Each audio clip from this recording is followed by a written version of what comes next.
یہ وہ دور ہے جب ریاستوں کی بقا کا مدار معیشت پہ ہوا کرتا ہے اور دفاعی قوت جو ہے پھر وہ ریاستوں کے بقا کے حوالے سے ثانوی حیثیت اختیار کر جاتی ہے۔ اس وقت ہمارا ملک انتہائی معاشی بحران میں ہے اور ہم ایسے نااہلوں کو ملک حوالے کر چکے ہیں کہ جن کی نااہلی کی وجہ سے ہماری معیشت تقریباً ڈوب چکی ہے۔ تاریخ میں پہلی مرتبہ پاکستان کا بجٹ زیرو سے نیچے چلا گیا۔ کبھی پاکستان کی تاریخ میں ایسا نہیں ہوا تھا۔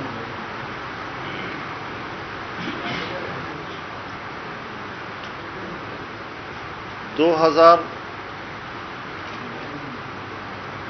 17-18 کو کے بجٹ میں سالانہ شرح نمو 5% سے اوپر تھا، یعنی تقریباً 5.5%، اور اگلے سال کا ہدف 6.5% مقرر کیا گیا تھا۔ لیکن جب جعلی حکومت وجود میں آئی تو اس کی وجہ سے ہمارا جو اگلا بجٹ تھا جس کا ہدف 6.5% سالانہ شرح نمو تھا وہ 1.8 پہ آ کر رک گیا۔ اور اب یہ دوسرا بجٹ ہے جو پیش کر رہے ہیں -3 یا 4۔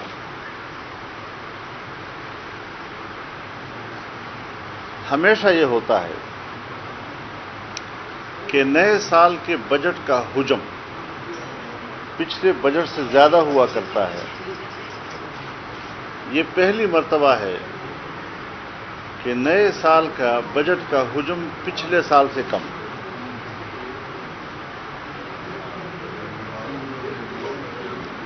ہمیشہ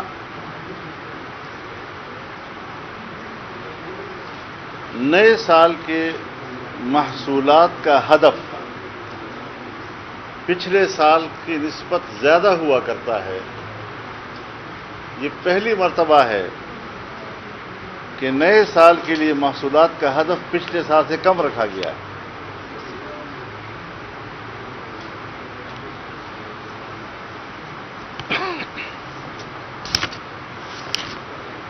پچاس سال میں پہلی مرتبہ ٹیکس گروتھ ریٹ منفی میں گیا ہے۔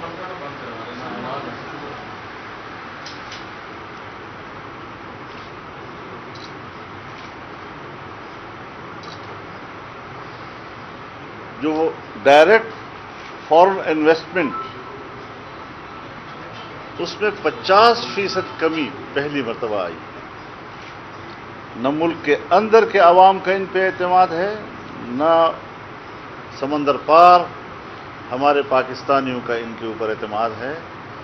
ان کو ٹیکس ادا کرنا اپنے مال کی اور اپنے پیسے کا ضیاع سمجھتے ہیں، وہ اپنے پیسے کو محفوظ تصور نہیں کرتے۔ اب ظاہر ہے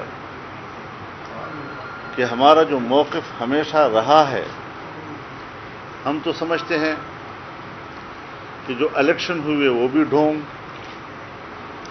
جو حکومت بنی وہ بھی ڈھونگ، جو بجٹ بنا وہ بھی ڈھونگ۔ اب اس ملک کو کہاں تک پہنچانا ہے؟ کس طرح ان لوگوں کے رحم و کرم پر پاکستان کو چھوڑنا ہے؟ تو اس اعتبار سے ہمارا موقف روز بروز قوم کے سامنے، ایک ایک بچے کے سامنے آ رہا ہے کہ ہم نے پہلے دن کا جو موقف اختیار کیا تھا وہ صحیح۔ بڑے بڑے لوگ جو ان حکمرانوں کی پروجیکشن کا حصہ تھے، صرف ووٹ نہیں دیا، ان کے پروجیکشن میں انہوں نے کئی سال لگائے، آج وہ معترف ہیں کہ ان کو ووٹ دینا اور ان کی حمایت کرنا یہ ہماری جہالت تھی۔ بڑے بڑے دانشور اپنے اوپر لعنت بھیجتے ہیں کہ ہم نے ان کو ووٹ دیا ہے، ایسا کبھی نہیں ہوا۔ کامیابیاں ناکامیاں آتی رہتی ہیں، لیکن ملک کو اس مقام پر پہنچانا، اگر محصولات کے ہدف کو ایک حکومت 1900 ارب سے اٹھا کر 3600 ارب پہ لے جاتی ہے، دگنا کر دیتی ہے،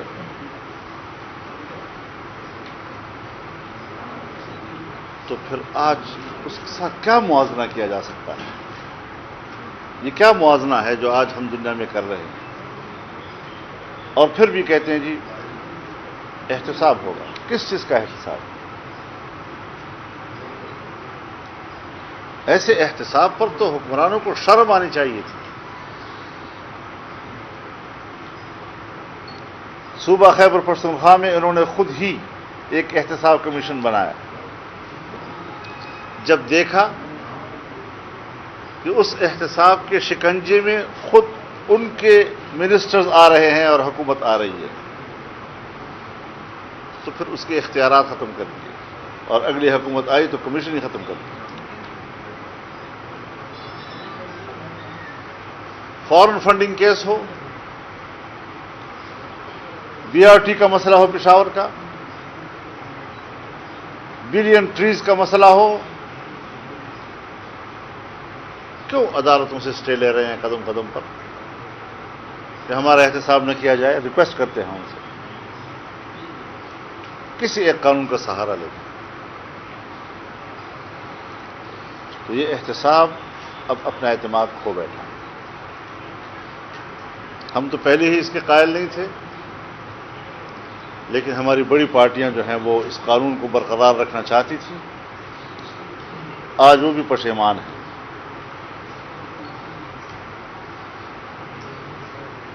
ایسی صورتحال میں ایک قومی یکجہتی کی ضرورت ہے۔ ہم نے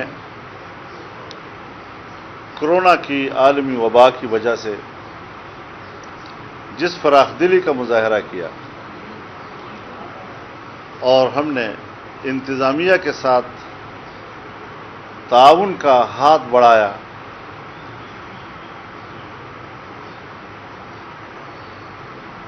اور حکمران بھی کہتے تھے کہ یہ وقت ہے یکجہتی کا، ہم نے مل کے لڑنا ہے، لیکن ان حالات کے اندر غیر متنازع ایشوز کو، غیر متنازع معاملات کو دوبارہ متنازع بنانا، جیسے 18ویں ترمیم کا مسئلہ لے آئے، NFC ایوارڈ کا مسئلہ لے آئے۔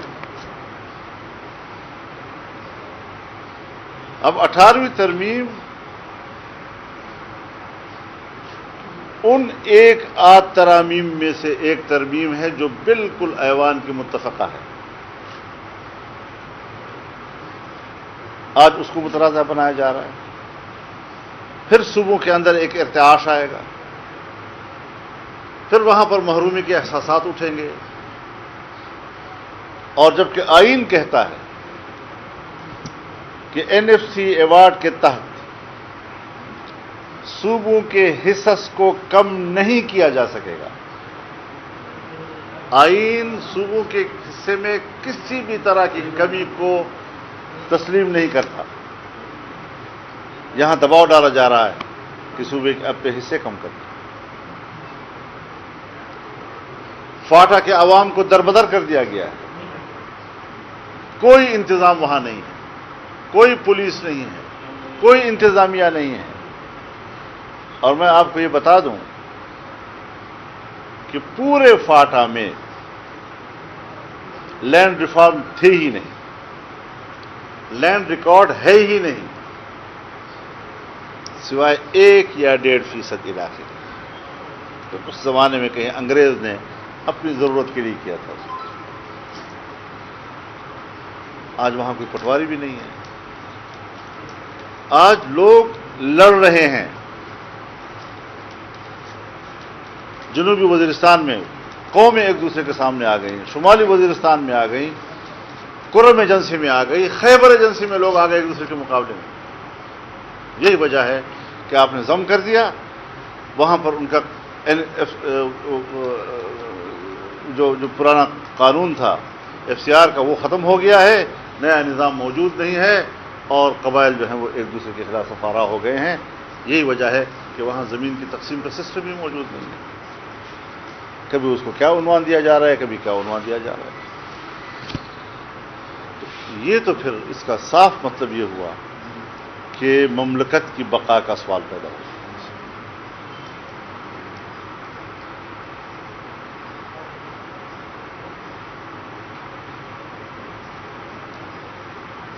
جن اداروں کی ذمہ داری اسٹیٹ کا تحفظ ہے، مشکل یہ ہے کہ ان کی تربیت اس طرح ہوئی ہے کہ دفاعی قوت سے اسٹیٹ کو تحفظ دیا جا سکتا ہے، جبکہ میں کہتا ہوں کہ دفاعی قوت ہر چند کے ناگزیر ہے. لیکن آج معیشت سی تباہی اور اس کا جو سٹیپ ڈاؤن ہوا ہے وہ ریاست کے لیے خطرہ بن گیا ہے. یہاں پر ریاست کی حفاظت کی ذمہ داری کس کی ہوگی؟ اس کا ذمہ دار کون ہوگا؟ تو یہ وہ ساری انتہائی اہم امور ہیں. نئے حالات میں آپ کے پاس سوالات ہوں گے، آپ پوچھ سکتے ہیں. انشاءاللہ بڑا شور ہے، کہہ رہے ہیں کہ بلدیاتی الیکشن کروائے جائیں گے. ہمیں بلدیاتی الیکشن نہیں چاہیے، ہمیں جنرل الیکشن چاہیے. یہ جعلی اسمبلیاں ہیں. جب تک یہ جعلی اسمبلیاں موجود ہیں، اس ملک میں بلدیاتی الیکشن کی طرف لوگوں کو متوجہ کرنا، ان کے قومی اسمبلی اور صوبائی اسمبلیوں کے ووٹ کے حق سے ان کو دستبردار کرنے والی بات. دو بیوروکریٹس دے دیے گئے ہیں جنوبی پنجاب کا نظام چلانے کے لیے، ایڈیشنل چیف سیکرٹری اور ایڈیشنل IG. اس کے بارے میں آپ کیا کہیں؟ میں نے اس کو اسٹڈی تو نہیں کیا ہے، لیکن یہ عادتی تر آڑ وٹیر والی بات ہے.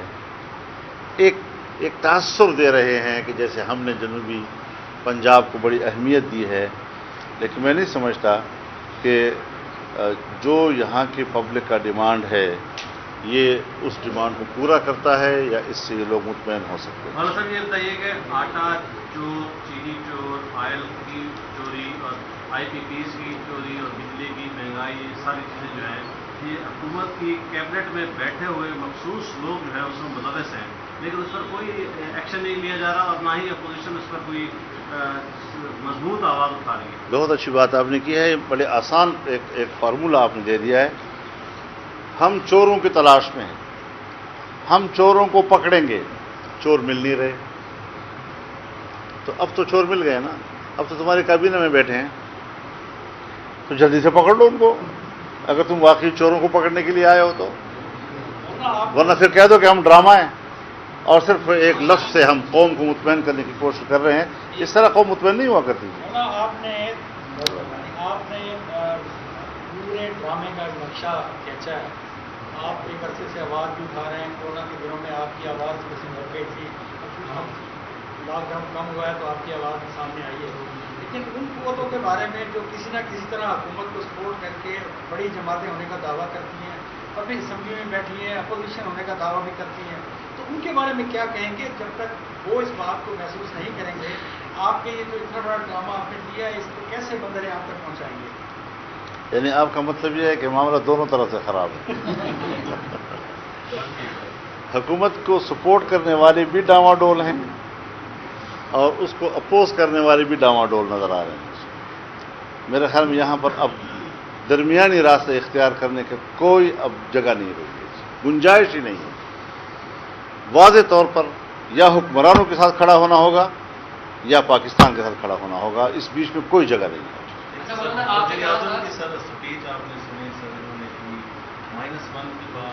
بس اسپیچ سنتے رہو اور اس سے پیٹ بھرتے رہو، بس ختم ہو گئی بات. حضرت تو کنفیوز ہیں. کبھی اس طرح کبھی حکمران، میں تو کہہ سکتا ہوں، اپوزیشن کہہ سکتی ہے، خود حکمران یہ کہے کہ ہمارے پاس 5 یا 6 مہینے ہیں، یہ ان کے ذہنی شکست خوردگی کی بات ہے. پھر اگلے دن کہے کہ خبردار اگر کسی نے -1 کی بات کی. کبھی کچھ کہتے ہیں، کبھی کہتے ہیں میری کرسی مضبوط نہیں ہے، یہ اللہ کی لین دین ہے، جو اللہ دیتا ہے تو دیتا ہے، لے لیتا ہے تو لے لیتا ہے. کبھی کہتا ہے جی کہ میں ہٹوں گا تو لوگ احتساب کریں گے اس کا. تو اس طرح حکومتیں نہیں چلتی جی، یہ ان کے اپنے اضطراب اور اپنے تذبذب کی علامت ہے، اس سے زیادہ کچھ نہیں. مولانا آپ نے کہا تھا گرمی کے دنوں میں آپ کے جو معاہدہ جو وعدے کیے گئے تھے آپ کے ساتھ وہ پورے نہیں ہوئے. یہ آپ وہی صحافی تو نہیں جنہیں وہاں سوال کیا تھا. میرا خیال میں آپ اگر صحافی ہیں تو آپ کو سمجھ لینا چاہیے کہ میں آپ کو وہاں پورا جواب دے چکا تھا. نہیں، آپ نے کہا تھا کہ بہت وہی کہہ رہا ہوں نا، میں یاد کر رہا ہوں نا کہ میں نے آپ کو اسی جملے میں پورا جواب دے دیا تھا، لیکن میرے خیال میں آپ لوگ بال کا کھال اتارنے کے عادی ہیں. جب حکمران خود کہہ رہے ہیں کہ 5 سے 6 ماہ ہمارے پاس ہیں، تو آپ کتنا وقت دیتے ہیں؟ جی آپ حکومت کو کتنا وقت دیتے ہیں؟ دیکھیے، بنیادی چیز یہ ہے کہ تحریکیں سب اشتراک کے ساتھ چلائی جاتی ہیں تو وہ کامیاب رہتی ہیں. حکومت تنہا قوت سے کی جاتی ہے تو وہ کامیاب رہتی ہے. یہ دنیا کا عمومی اصول ہے. میرے خیال میں اپوزیشن کی بڑی جماعتیں وہ کردار ادا نہیں کر سکی ہیں کہ جو حکومت کو گرانے کے لیے کافی ہوں. صرف الفاظ کی حد تک، پارلیمنٹ میں تقریر کی حد تک، ایک پریس کانفرنس کی حد تک. لیکن آپ دیکھیں جی کہ پرائم منسٹر کا الیکشن ہوا تو بڑی پارٹیاں تقسیم، پریزیڈنشل الیکشن ہوا تو بڑی پارٹیاں تقسیم، سینٹ چیئرمین کے خلاف عدم اعتماد آیا تو ان کے ممبران گئے. آخر وقت تک ہمیں پتہ نہیں چل رہا تھا. ایکسٹینشن کا مسئلہ آیا قانون سازی کا تو ان کا کردار آپ نے دیکھا. یہ کمزور کردار ہمیشہ حکمرانوں کو تقویت دیتا ہے، اور ظاہر ہے کہ اب پارلیمنٹ میں تو بڑی طاقت وہ ہے. تو اس لحاظ سے جب تک ہم یکسو نہیں ہوں گے اور ایک پلیٹ فارم پر، ایک پیج پر آ کر ایک ہی بات نہیں کریں گے، اور یہ مد نظر ہوگا کہ میرے تو کیسز ہیں تو میں نے تو اس میں بھی رعایتیں لینی ہیں، میں نے تو اس مشکل کو بھی فیس کرنا ہے، تو پھر شاید ہم اس طرح خواہشات کے مطابق قوم کو نتائج نہ دے سکیں جس کی قوم ہم سے توقع ہے. مولانا صاحب یہ فرمائیے گا کہ جب بات آتی ہے کسی قانون سازی کی، جب بات آتی ہے بجٹ کی منظوری کی، آپ ہی ماضی میں کہتے رہے ہیں، سب کہتے رہے ہیں کہ وزیر اعظم کو صرف پارلیمنٹ کے ذریعے ہٹایا جا سکتا ہے، یہ دھرنوں کے ذریعے نہیں. جب عمران خان صاحب دھرنا دے رہے تھے تو اب ایک موقع تھا کہ وہ چپ کر کے وہ بجٹ بھی منظور ہو جاتا ہے، سارے قانون بھی پاس ہو جاتے ہیں، حکومت بغلے میں جاتی ہے کہ ہم جیت گئے، اپوزیشن منہ دیکھتی رہ جاتی ہے کہ ووٹ کیسے پڑ گئے ان کو. یہ کیا ہے؟ نہیں، ووٹ تو ان کے پاس پورے تھے، میں تو اس میں کبھی وہ نہیں، وہ پورے تھے. جی بہرحال مینگل صاحب نے چھوڑ دیا ان کو، اور میری معلومات یا جہاں تک میرے ساتھ ان کی بات چیت ہوئی ہے وہ اپنے موقف میں مضبوط نظر آ رہے ہیں. اور اب ہے مسئلہ دوسری جماعتوں کا. قاف لیگ ہر مسئلے پر اختلاف کا اظہار تو کرتی ہے لیکن اس طرف بڑھ نہیں رہی. ایم کیو ایم اختلاف رائے کا اظہار کرتی ہے لیکن اس طرف بڑھ نہیں رہی. جی ڈی اے والے اختلاف رائے کی بات کرتے ہیں لیکن آگے بڑھ نہیں رہے ہیں.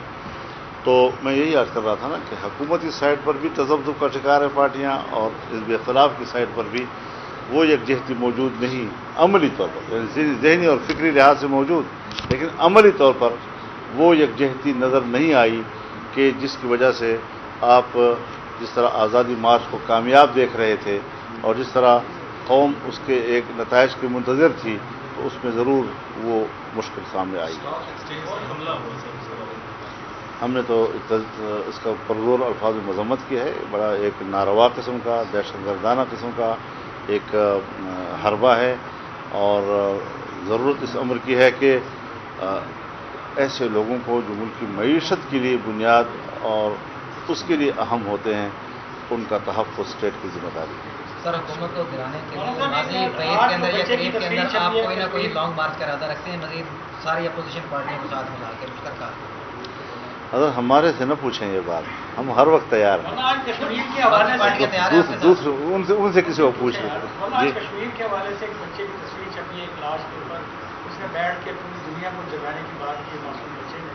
کشمیر کی صورتحال پہ آپ بات کریں۔ صدر کشمیر بہرحال ہمیشہ سے مظلوم رہا ہے، کشمیری ہمیشہ سے مظلوم رہا ہے، کشمیری بچے یتیم اور پھر یتیم اور یتیم ہوتے چلے جا رہے ہیں، یتیم بچے جوان ہو کر اس تحریک کو زندہ رکھے ہوئے ہیں، لیکن ہم نے کشمیر کو بیچ دیا ہے۔ مشکل یہ ہے، ہندوستان تو اس کا ہے ہی دشمن، لیکن جو انڈیا نے کیا، انڈیا نے جو کچھ کیا اس کو جواز ہم نے فراہم کیا، اور کشمیر کی خصوصی جو حیثیت تھی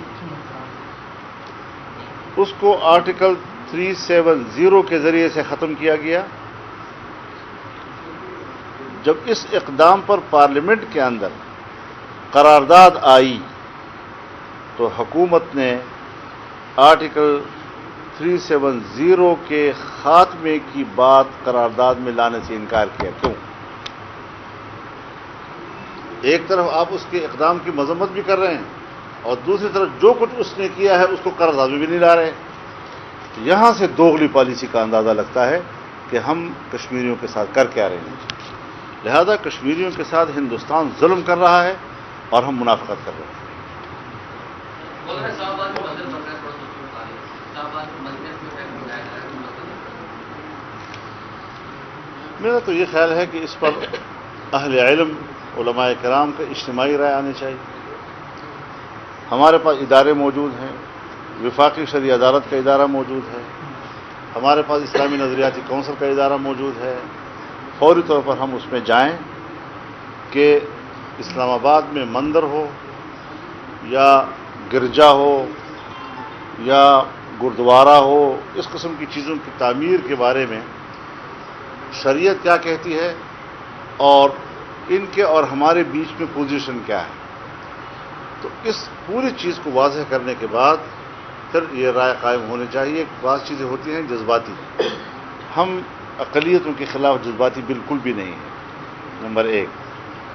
نمبر دو یہ کہ اگر کوئی ایسی چیز ہوتی ہے تو ایک اسلامی مملکت میں جہاں کہا گیا ہے کہ کوئی فیصلے قانون جو ہے وہ قرآن سنت کے خلاف نہیں ہوں گے، اس کا تقاضا یہ ہے کہ ہم ان اداروں کی طرف رجوع کر لیں کہ جو اس حوالے سے پوری قوم کی رہنمائی کر سکتے ہیں۔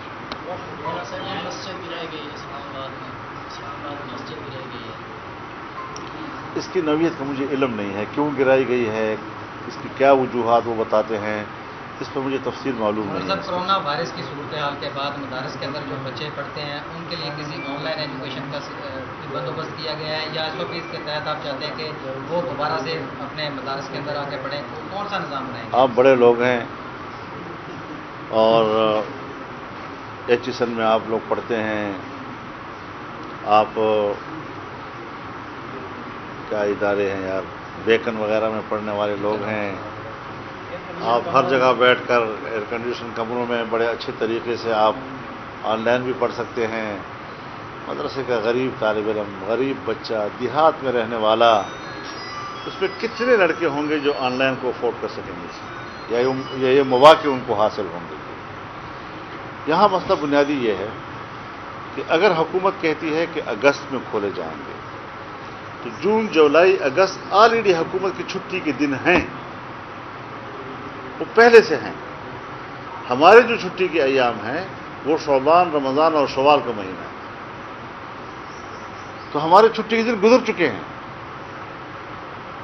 ہم مزید اضافی قسم کی قربانی دے رہے ہیں۔ مدرسے بند ہیں، درسگاہیں بند ہیں، امتحانات ابھی رکے ہوئے ہیں، ابھی اعلان ہوا ہے اور وہ بھی جہاں جہاں جو مدرسہ آپ کا ضلع میں تحصیل میں قریبی ہے اسی میں جا کر آپ امتحان دے دیں۔ یہ کچھ سہولتیں ان کو مہیا کی گئی ہیں، لیکن بہرحال دینی مدارس ایک تو یہ باقاعدہ مدارس ہیں، یہ رجسٹرڈ نظام تعلیم ہے، کوئی معمولی نظام تعلیم نہیں ہے۔ اس پر حکومت کے اور مدارس کے درمیان معاہدات ہوئے ہیں، اس کے نصاب پر اتفاق ہوا ہے، اس کے مالیاتی نظام پر اتفاق ہوا ہے، اس مدارس کی انتظامی ڈھانچے کو طے کیا گیا ہے، پھر معاہدات ہوئے ہیں۔ ہم نے یہاں تک تسلیم کیا ہے کہ اگر آپ دینی مدارس کے بچوں کو عصری علوم دینا چاہتے ہیں، آپ ہمیں 2-3 مضامین جو ناگزیر ہیں وہ بتا دیں، تاکہ جو بچہ ان کا امتحان دے دے وہ ڈائریکٹ ایم اے اور بی اے کہلائے گا، ایکول ٹو بی اے اور ایم اے نہیں ہوگا، ڈائریکٹ بی اے اور ایم اے ہوگا۔ ہم نے یہ بھی مان لی ہے، اس شرط کو بھی ہم نے تسلیم کیا ہے۔ اس کے باوجود بار بار ہم یہاں آپ کے سامنے بھی کہہ چکے ہیں کہ مدارس کے حوالے سے مدارس کی اصلاحات کا جو لفظ ہے، اس کو ہم اپنے خلاف توہین سمجھتے ہیں۔ مدارس تو اصلاحی تحریکیں ہیں، مدارس تو معاشرے کی اصلاح کرنے کے لیے وجود میں آئی ہیں۔ مدارس کا اپنا ایک ماٹو ہے، اپنے اہداف ہیں، اور آپ اس قسم کے الفاظ استعمال کر کے اس کا تضحیق کرنا چاہتے ہیں۔ اپنے مدارس کی اصلاح کرو۔ باقی رہی یہ بات کہ 500 ارب روپے کس چیز کے لیے آپ نے مختص کیے، ہم نہیں مانتے۔ اپنے گھر میں رکھو 500 ارب روپے، کوئی ضرورت نہیں ہے آپ کو 500 روپے کی۔ اور یک طرفہ فیصلے قبول نہیں ہیں۔ جب آپ کے ساتھ اتحاد تنظیمات مدارس کی میٹنگیں ہو رہی ہیں، ایک ایک ایشو پہ گفتگو ہو رہی ہے، جب تک کوئی چیز طے نہیں ہے، آپ کیسے کہتے ہیں کہ مدارس کی اصلاح؟ آپ کیسے کہتے ہیں کہ مدارس جو ہے وہ حکومت کے ماتحت ہوں گے؟ آپ کس بنیاد پر کہتے ہیں کہ نصاب جو ہے وہ مشترکہ ہم طے کریں گے؟ تمہارے حکومتی نصاب کو جو آپ لفظ استعمال کرتے ہیں یکساں نصاب تعلیم، یکساں نصاب تعلیم کو تو آپ کے اپنے عصری علوم والے مدارس نے قبول نہیں کیا۔ جو عصری علوم پڑھانے والے پرائیویٹ ادارے ہیں، انہوں نے یکساں نظام تعلیم کے فلسفے کو تسلیم نہیں کیا۔ مجھ سے کیسے آپ جبری بنوا سکتے ہیں یہ باتیں؟ لہٰذا یہ ساری باتیں یک طرفہ ہیں، یک طرفہ کوئی بات قابل قبول نہیں ہے۔ ہم اپنی تعلیم، اپنے اختیار، اپنے منہج اور اپنے ثوابدید کے ساتھ پڑھائیں گے، اور کسی قسم کی مداخلت ہم قبول نہیں کریں گے۔